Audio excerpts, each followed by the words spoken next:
নারী টি-20 এশিয়া কাপের সেমিফাইনালে পাকিস্তানকে চায় বাংলাদেশ। সে লক্ষ্যে গ্রুপ পর্বে চ্যাম্পিয়ন হতে হবে টাইগ্রেসদের, মনে করেন নারী পেসার জাহানারা আলম। দীর্ঘ এক বছর পর জাতীয় দলে সুযোগ পেয়েছেন নারী ক্রিকেটের এই গ্ল্যামার গার্ল। এই এক বছরে অবশ্য অলস সময় কাটাননি তিনি। সাকিবের মাস্কো ক্রিকেট একাডেমিতে কোচ সালাউদ্দিনের অধীনে নিয়েছেন জাতীয় দলে ফেরার প্রস্তুতি। এবারে প্রিমিয়ার লিগটাও ভালো কেটেছে তার পুরস্কার পেয়েছেন জাতীয় দলে আবারও ডাক পেয়ে। এই পেসারের দাবি, তার বলের গতি আগের চাইতে অনেক বেড়েছে, আর এর পেছনে কাজ করেছে ফিটনেসের প্রতি বিশেষ মনোযোগী হওয়ায়। নিজেকে ফিটনেস ফ্রিক হিসেবে দাবি করলেন জাহানারা আলম। এশিয়া কাপে বাংলাদেশের গ্রুপ পর্বে পড়েছে শ্রীলঙ্কা, থাইল্যান্ড ও মালয়েশিয়া।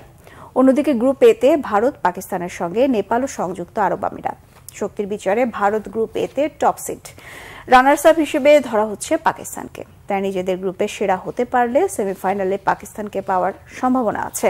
সেক্ষেত্রে ফাইনালে ওঠার পথটা সহজ হয় টাইগ্রেসদের। আমি সবসময় ফিটনেস ফ্রিক।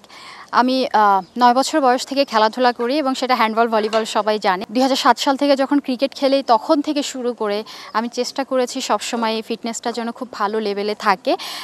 আমি যেহেতু একজন পেস বোলার, এখনও পর্যন্ত আমি চেষ্টা করেছি একই পেস মেনটেন করার জন্য, বরং ইনক্রিজ হয়েছে পেসটা, আমার ডিমোশন হয়নি। সো এটা আমাকে হেল্প করেছে, বিশেষ করে আমার ফিটনেস এবং আমার স্ট্রেংথ লেভেল।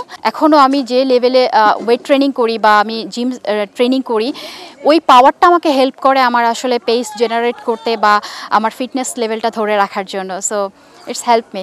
ফার্স্ট টার্গেট আমাদের সেমিফাইনাল খুব ভালোভাবে খেলা, এবং আমরা এখানে একটা ইকুয়েশন আছে আমাদের, যেটা আমি মনে করি যে আমরা যদি গ্রুপ চ্যাম্পিয়ন হয়ে সেমিফাইনাল খেলতে পারি, সেক্ষেত্রে হয়তো পাকিস্তানের সঙ্গে আমাদের সেমিফাইনালে ফেস হতে পারে।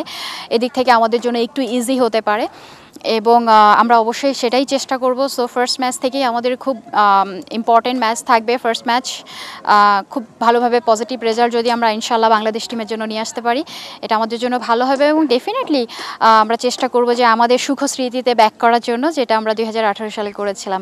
এবং আমার পার্সোনালি নিজের টার্গেট থাকবে যেন আমি প্রত্যেকটা ম্যাচে খুব ভালো কন্ট্রিবিউট করতে পারি দলের জয়ে। এশিয়া কাপে আমরা শ্রীলঙ্কা, পাকিস্তান এবং ইন্ডিয়াকে ফেস করতে চলেছি কোনো না কোনোভাবে। সো এদিক থেকে তিনটা টিমই অনেক ইম্পর্ট্যান্ট আমাদের জন্য। সো আমরা যদি ওখানে খুব ভালো ম্যাচ খেলে আসতে পারি এবং ভালো পজিটিভ রেজাল্ট নিয়ে আসতে পারি, সেদিক থেকে আমরা মেন্টালি এবং স্কিলি অনেকটা এগিয়ে থাকবো। এটা আমাদের জন্য হেল্পফুল হবে অবশ্যই।